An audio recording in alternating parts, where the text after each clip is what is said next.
Bak, gimana caranya? Adik berkelang kenang po le mak. Pakon. Gara-gara abang yang meujame kena urumoh, adik kenang po le mak.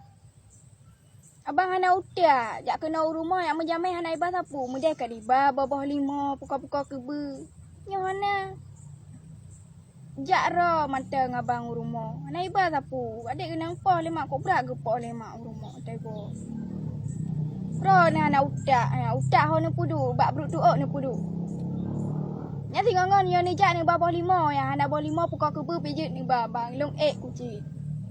Nyo Hana mak long getem lagi nyan. Kok berat ke po long berkelang, kok berat sakit ke po bang. Angke singo menyo ni jak ni apa? Bi Hana utak ro de. Jut bang.